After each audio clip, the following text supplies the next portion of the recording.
Hello and welcome to You Talk, everyone. Hey. God, I just screwed it up in my head. I'm eventually going to screw up everything. So, Hi, we're recording another episode. This time we're talking about how has social media impacted politics? A deceptively simple question with a deceptively long and nuanced answer. So, would you like to go first or should I go first? I'll go first. Most of us have understood at some level, intuitively perhaps, that the way in which we talk about politics has changed in the last decade.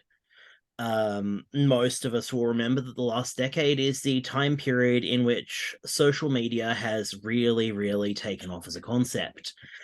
Those of you out there who had live journals or MySpaces, I'm so sorry. Remember to stretch out your back. Take some Panadol. It's okay. We got you.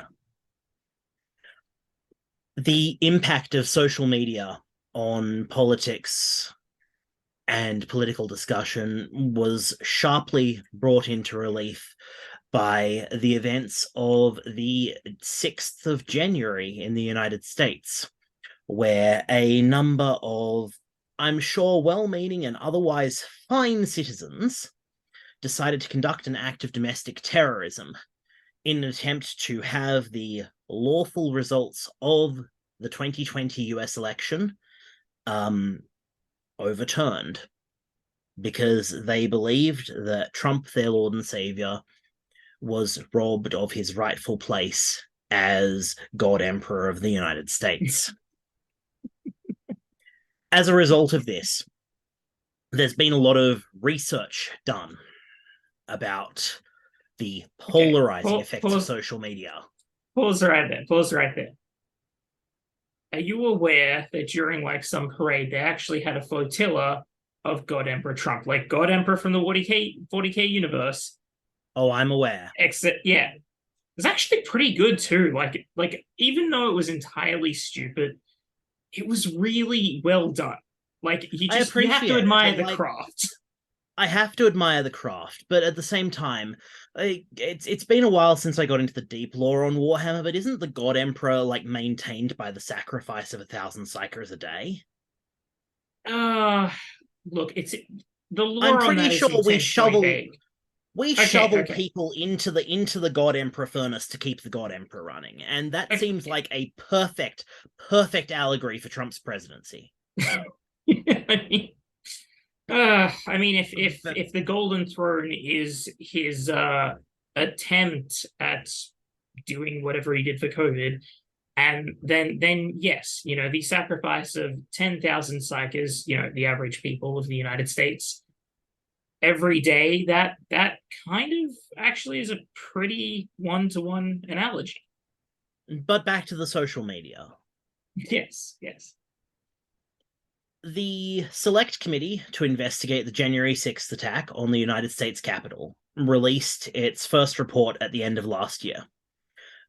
What they didn't include was the effects of social media in brewing a untenable situation which could only lead to bloodshed. We don't know why. Several insiders have remarked on it. Before that, though, the University of Melbourne, in their election watch in Australia for 2016, discussed the impact of social media on the election process. And they tried to make a fair and balanced assessment that, social media has improved political discourse. And quite frankly, I'm in enough Facebook groups to find that laughable. So the idea behind the internet to begin with was this democracy of information, right, Kyle? Yeah, well, sort of. I mean, the idea behind there was no real idea behind the internet other than, this is. I mean, look, this goes into research science. There isn't really an idea behind research science. Huh? I can't quite see that. This book is Weaving the Web by Tim Berners-Lee. I promise you there were, in fact, ideas behind the World Wide Web, or what we now consider to be the internet. Well, yes, but there wasn't like a coherent philosophy of this is exactly what we wanted it to be. It was very experimental, much like a lot of research science. It was very experimental. But Well, here's the thing, this is Sir Tim Berners-Lee, which I just want to quickly read this to you. The web is very more a quickly, social creation than a technical. very quickly, we're almost at the halfway mark. The web is more a social creation than a technical one. I designed it for a social effect to help people work together, not as a technical toy. The ultimate goal of the web is to support and improve our existence in the world.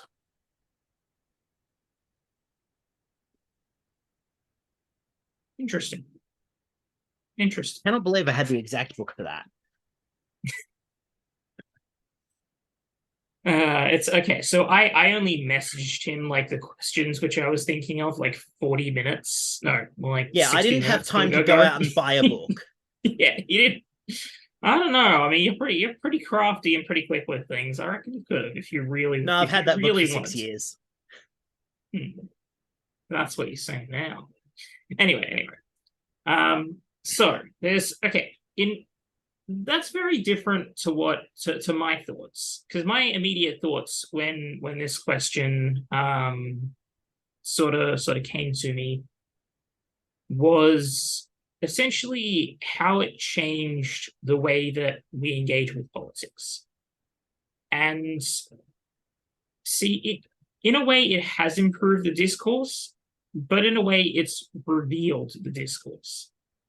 See, the internet being the largest free marketplace of ideas and the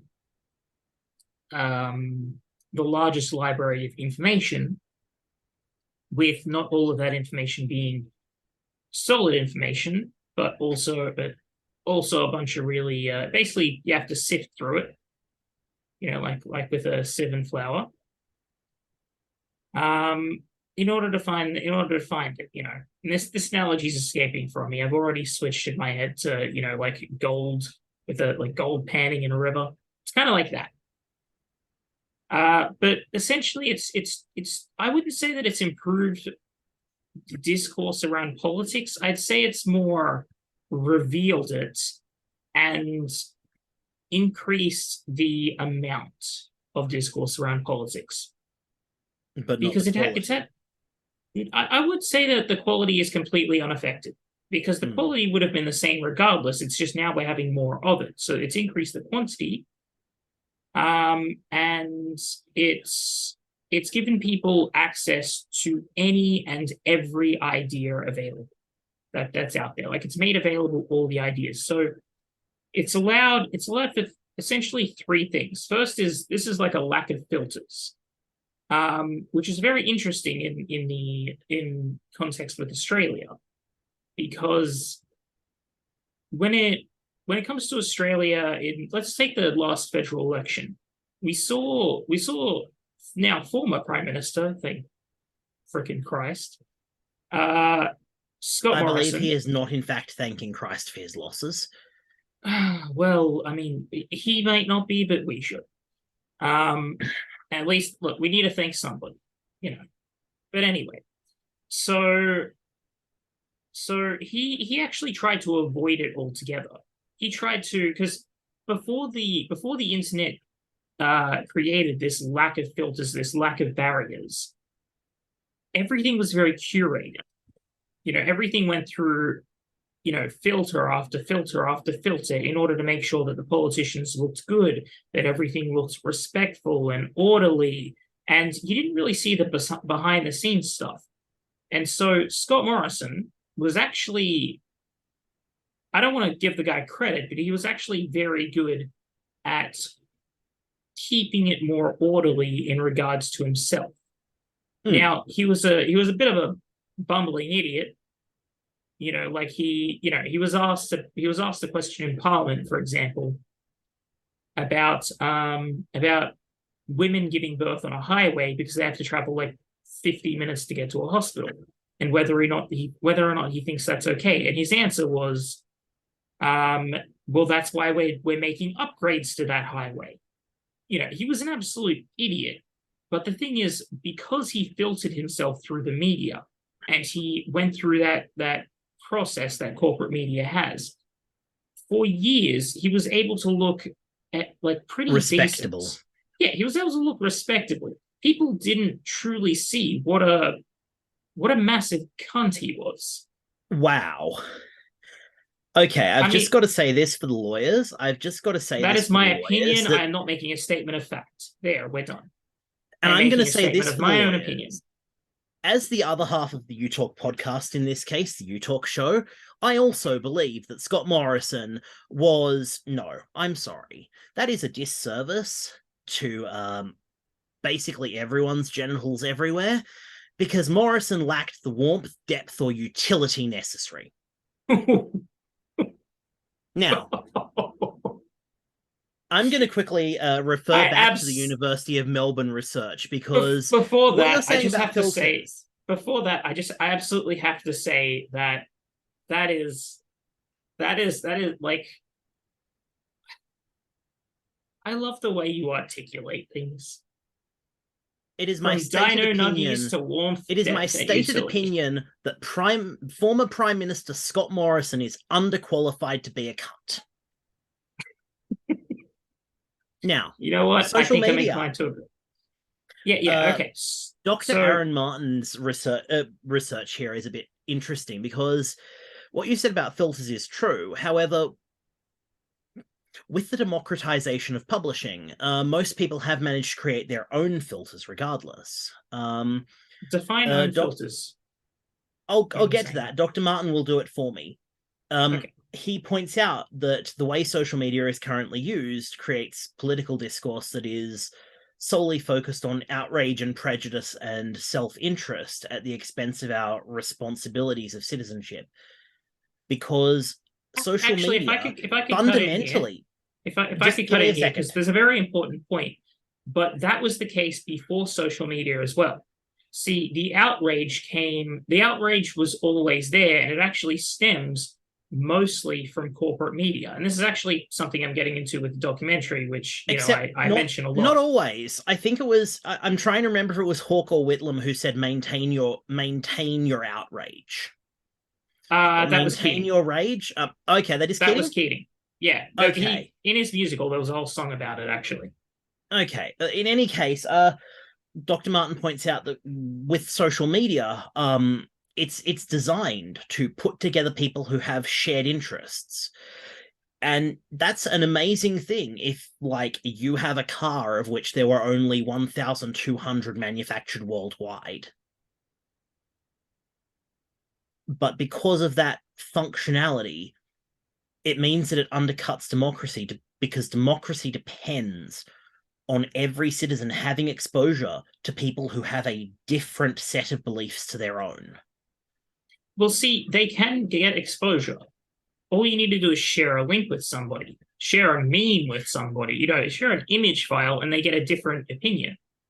Yeah, but you've And got to the be on the exposure, in to begin with. well, not like, okay, we all know somebody who we disagree with politically. Like if I ask you, can you think of five people, just put your fingers up, just think of one person at a time, five people who you vehemently disagree with in politics. Just do this with me now. Yep, Just think of them in your head. Okay, that's one, that's I two, didn't even need to. that's three, four, I've got eight. and five. Yeah. So I just thought of five. You thought of eight, and yet we still know them, and I can still share things with them. So we have contact with people we disagree with all the time. And so I think the ability to share is very, kind of like what we're doing here. We're basically sharing, opinions with people. And we're even disagreeing with on some things and having a discussion about it. And that's part of the reason why we wanted to do this in the first place, was that we could have discussions, even disagreements, and have them more productively, instead of just the, I guess, bullshit fake discussions, the stage discussions that are displayed, that are put on in corporate media. Ah, But yes, just that's, so. Those stage discussions are rather awful, aren't they, Kyle? yes, Okay, wait a minute. You're getting at something, but you've lost me. I'm not quite. Oh no, I'm not getting at something. I'm just being an ass. Oh, okay. Well, fuck you now. All right. Oh yeah, you want to? I'll reach through I'll that fucking screen, shirt boy. front you, mate. I'll fucking shirt front you. Uh, in one of our last couple of episodes, you know what? They've probably watched our last episode, right? You've watched it, right? We hope. We hope. All right. So real quickly, because I got the other two sort of things that I'd like to get to, and we're running out of time. We're at the 2 minute mark. So this lack of filters, this lack of barriers, it allows both direct politician engagement and direct voter engagement, not just with politicians, but with each other, so that the Except these discourse. politicians will usually be interacting through a staffer, I will point out. Yes and no. Some do. Those are probably the more intelligent ones, but some don't. Some, and that's why we get. Remember Scott Morrison's pick for the seat that Warringah to go up against Zali Steggall. Almost immediately started the campaign. Some, some statement on trans people, and instant outrage, and it basically guaranteed she wasn't gonna win. On the Now, other hand, she'll have a very cushy job with a media machine. probably. Maybe that was her plan all along. Damn it, maybe she was the smart one. Okay, but so that's one. So it's kind of ironic that that's how it's developed, and yet at least, again, not to give ScoMo credit, but he was at least wise enough or intelligent enough to not do that, to refrain and have everything he said and did be filtered through this corporate media lens, essentially taking advantage of the natural strengths of essentially the corporate faction of Australian politics. Very, I mean, if you look at it purely from like a game theory perspective, it's actually pretty good strategy. But I'm not going to admire Scott Morrison, so I'm not going to delve into that deeper just now.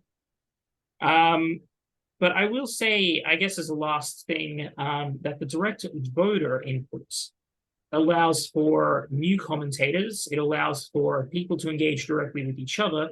It allows for discussion of all kinds. Like the discussion we have here, it's allowed for both better and worse discussion. And to everyone out there, I would say that those of you who want a better discussion, those of you who want a better future for this nation, you, due to the impact of social media and the internet, you have the ability, you have the power to have that better discussion, to be more informative, to come to understand others more. You can understand the person that you disagree with.